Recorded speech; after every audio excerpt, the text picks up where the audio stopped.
이번에 세 번에 걸쳐서 제가 말씀을 전하면서 첫째는 주여 삼창 기도의 능력에 대해서 말씀을 드렸어요. 다니엘 시대에 하나님 앞에 부르짖는 기도, 뭔가 자기 마음속에 간절함을 가지고 하나님 앞에 주여 주여 부르면서 우리 마음속의 소원을 아뢰는 그런 어떤 통성기도의 놀라운 능력이죠. 그것은 하나님을 향해서 우리가 능동적으로 나아가는 적극적 기도를 가리키는 것입니다. 그러나 기도는 내 마음을 쏟아내는 것만 아니라 하나님께서 또 우리에게 부어주시는 은혜를 기대하면서 조용히 기다리는 그런 이제 수동적인 기도도 필요한데, 일단은 주여 삼창 기도는 마음을 모아서 온 성도들이 함께 주님을 부르면서 주님 앞에 나아갈 때 능동적이고 적극적인 마음으로 하나님 앞에 나아가서 우리의 간구를 아뢰는 그런 아주 대단히 전형적인 그런 기도라고 할 수가 있겠습니다. 그 다음에 어제 말씀드린 탄원을 통한 기도죠. 힐링 기도. 그것은 우리 마음속에 여러 가지 삶의 문제들이 많이 있는데 그 문제들 때문에 마음의 상처를 받고 아픔이 있는 그런 내용들을 가지고 하나님 앞에 나아가서 토로하는 것입니다. 쏟아내는 것입니다. 하나님 언제까지입니까? 도대체 이 어려운 형편과 사정을 하나님 아십니까? 왜 멀리 계십니까? 내 음성을 듣고 계십니까? 왜 숨어 계십니까? 그러면서 하나님 앞에 내가 처해 있는 여러 가지 형편과 사정들을 이렇게 토로해내는, 막 쏟아내는 그런 기도죠. 그런 기도를 통해서 아직 문제가 해결되지 않았음에도 불구하고 그 문제를 해결해 주실 줄로 믿고, 그리고 오히려 하나님 앞에 찬양과 경배로 기도를 마치는 그런 과정을 통해서 하나님께서 우리 안에 깊은 상처와 아픔을 치유해 주시는 그 힐링을 경험하게 된다는 것입니다. 오늘은 찬양에 대한 겁니다. 찬양은 우리의 감정을 터치하기에 가장 쉽게 여겨지고 우리의 생각이 하나님께로 집중하게 되는데 도움이 되는 그런 하나의 곡조 붙은 기도라고 할 수가 있겠습니다. 찬양은 똑같은 내용을 반복해서 하나님 앞에 올려드리기도 하고 또 곡조를 붙여서 하나님 앞에 올려드리는 것이죠. 그래서 이 찬양을 통해서 하나님의 깊은 임재를 경험할 뿐만 아니라 우리의 마음을 하나님 앞에 집중하면서 나아가는 그런 놀라운 은혜가 있기 때문에 보통 우리가 말씀을 듣기 전에 먼저 찬양으로 마음의 문을 열고 우리가 하나님을 향해서 가까이 나아가는 그런 기도를 드리기도 하는 것이죠.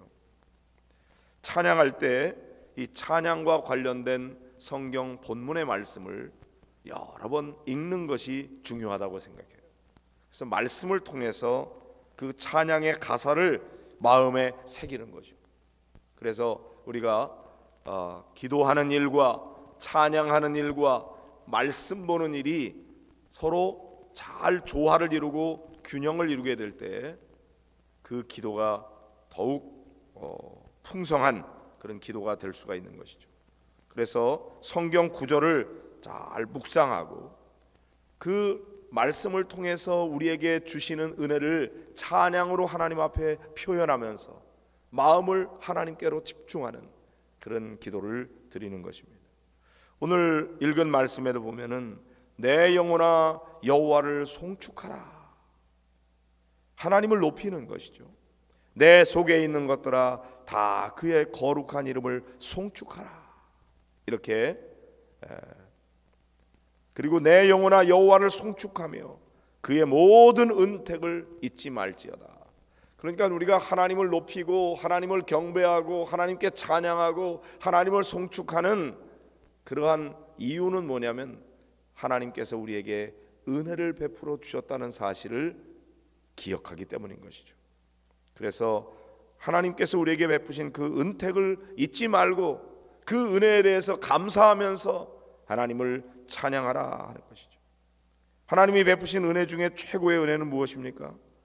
하나님은 우리의 모든 죄악을 사하시고 내 모든 병을 고치시고 내 생명을 파멸해서 속량하시고 인자와 긍휼로 관을 씌우셨다는 거예요. 그래서 좋은 것으로 내 소원을 만족하게 하사 내 청춘을 독수리같이 새롭게 하시는도다. 하나님께서 베풀어 주신 은혜의 여러 가지 성격들을 여기 다 말씀하고 있습니다. 우선은 우리의 죄악을 속량해 주시는 은혜인 것이죠. 그 밑에 우리가 읽진 않았지만 8절에 보면은 여호와는 긍휼이 많으신 분, 은혜로우시고 노하기를 더디하시고 인자하심이 풍부한 분이라고 고백하고 있습니다. 자주 경책하지 않으시고 책망하기보다 노를 바라기보다 영원히 품지 아니하시고 오히려 우리의 죄를 따라 우리를 처벌하지 않으신다. 우리가 죄가 없기 때문에 하나님께서 우리에게 진노하시지 않는 것이 아니고 죄가 있음에도 불구하고 우리의 죄를 따라 처벌하지 않으시는 하나님, 훨씬 더 많이 인내하시고 우리에게 죄악을 따라 갚지 아니하시고, 하나님은 어떤 분이신가? 하늘이 땅에서 높음같이 그를 경외하는 자에게 그 인자하심이 크다고. 하나님의 인자하심이 얼마나 높은지, 땅이 하늘보다 하늘이 땅보다 높음같이 그렇게 하나님의 인자하심이 높으시다고. 그걸 발견하고 그래서 하나님을 찬양하는 것입니다. 또한 동이 서에서 먼 것 같이, 동이 서에서 얼마나 멉니까? 도저히 만날 수 없죠. 그렇게 우리의 죄과를 멀리 옮기셨다. 우리가 우리의 죄를 잊지 않고 자꾸 기억하지, 하나님은 우리의 죄에 대해서 다 잊어버려 주시고 우리의 죄를 멀리 옮겨버리시고, 할렐루야. 아버지가 자식을 긍휼히 여김같이 여호와께서는 자기를 경외하는 자를 긍휼히 여기신다. 여러분, 긍휼이라는 말을 잘 묵상해 보시기 바랍니다. 긍휼은 은혜와 이렇게 동전의 양면처럼 같은 건데 조금 다른 관점에서 베풀어 주시는 은혜예요. 은혜는 뭐냐면 도무지 내가 받을 수 없는 사랑을 하나님께서 우리에게 부어주시는 것, 그게 은혜예요. 나는 자격이 없어요. 그런데 하나님의 그 놀라운 사랑으로 나에게 쏟아 부어주셔서 받을 수 없는 사랑을 받는 것, 그게 은혜입니다. 긍휼은 무엇입니까? 긍휼은 내가 잘못한 게 너무나 많아서 마땅히 하나님 앞에 매를 맞고 진노를 당해야 마땅한데, 하나님께서 우리를 불쌍히 여기셔서 우리에게 내려질 그 진노의 채찍을 거두시는 거예요. 채찍을 때려야 마땅한데 하나님의 긍휼하심 때문에 그걸 거두시고 기다려주시고 또 용서해 주시고 우리에게 자비를 베풀어 주시는 것이죠. 그런데 하나님께서는 아버지가 자식을 긍휼히 여기는 것처럼 자기를 경외하는 자를 긍휼히 여기신다. 우리를 불쌍히 여기신다. 그래서 매를 들었다가도 매를 거두어 주시는 분, 하나님의 긍휼하심이죠. 그러니 얼마나 감사해요. 이것을 깨닫고 하나님 앞에 찬양하는 것이죠. 하나님은 우리의 체질을 아십니다. 우리가 얼마나 연약한지, 우리의 의지가 얼마나 부족한지, 우리가 결심하지만 그 결심이 얼마나 쉽게 깨지는지, 우리가 하나님의 말씀대로 살려고 노력하지만 우리의 노력이 얼마나 허무하게 깨져버리는지, 우리가 단지 먼지뿐임을 하나님이 아신다. 그래서 우리의 연약함을 아시고 우리의 체질을 아시고 우리에게 은혜를 베풀어 주시는 분입니다. 인생은 풀과 같습니다. 그 영화가 들의 꽃과 같습니다. 하나님과 비교하면 아무것도 아니에요. 정말 보잘것없는 존재예요. 그것을 하나님께서 아시고 우리에게 은혜를 베풀어 주시는데, 하나님의 인자하심은 영원부터 영원까지 이루고, 하나님의 인자하심은 변함이 없는 거죠. 영원한 거예요. 자손의 자손까지 이른다고 말씀하십니다. 이런 놀라운 하나님의 은혜를 깨닫고 어찌 찬양하지 않을 수 있겠는가? 그래서 내 영혼아 여호와를 송축하라. 내 속에 있는 것들아 다 그의 거룩한 이름을 송축하라. 그래서 하나님을 찬양하고 하나님 앞에 경배를 드리는 겁니다. 그래서 여러분, 우리가 찬양할 때 그런 하나님의 은혜를 기억하면서 마음을 쏟고 그렇게 기도하는 것이고, 특별히 지금 제가 이 시편 103편에 나오는 말씀들을 조금씩 이렇게 해설하면서 그 말씀의 묵상한 내용들을 같이 나눈 것처럼, 여러분들이 이 성경 본문에 있는 말씀을 자꾸만 읽고 그 말씀의 의미를 되새기면서, 그러면서 이제 하나님 앞에 나아갈 때 우리 하나님께서 우리에게 베풀어 주신 은혜를 더 많이 깨닫게 되고 가슴으로 느끼게 되고, 그렇게 하면서 그 안에 쉼을 얻게 되는 것입니다. 그리고 치유와 회복의 역사가 일어나게 되는 거죠. 기도는 내 마음을 쏟아서 내가 원하는 소원을 아뢰는 것만 기도가 아니고, 오히려 하나님 앞에 머물러서 그 은혜를 묵상하며 하나님께서 주신 그 은혜에 대해서 찬양하며, 그렇게 할 때 간구가 없어도 그 기도를 통해서 우리가 위로를 받게 되고 안식을 얻게 되고 그리고 회복을 하게 되는 것이죠. 그래서 우리가 좋아하는 찬송의 가사들을 자꾸만 반복해서 하나님 앞에 불러드리면서 하나님 앞에 더 가까이 나아가게 되는 것입니다. 여러분 잘 아시는 찬양 가운데 사랑합니다 나의 예수님, 사랑합니다 아주 많이요, 사랑합니다 나의 하나님, 사랑합니다 그것뿐이에요.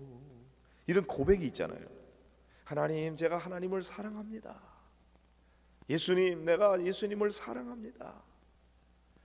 주님이 나를 사랑하신 만큼 내가 그만큼 주님을 사랑하지는 못해도 나도 내가 할 수 있는 최선을 다해서 내가 주님을 사랑합니다. 예수님, 내가 사랑합니다. 아주 많이 사랑합니다. 내가 주님을 더 사랑하고 싶습니다. 내가 주님 앞에 더 가까이 나아가고 싶습니다. 찬양의 가사를 가지고 주님 앞에 막 고백하는 거예요. 그리고 주님께서 우리에게 또 뭐라고 응답하시는지, 사랑한다 아들아 내가 너를 잘 아노라. 하나님께서 그래, 네가 나를 사랑해? 내가 너를 사랑한다. 내가 너를 참 잘 아노라. 사랑한다 내 딸아 내게 축복 더하노라.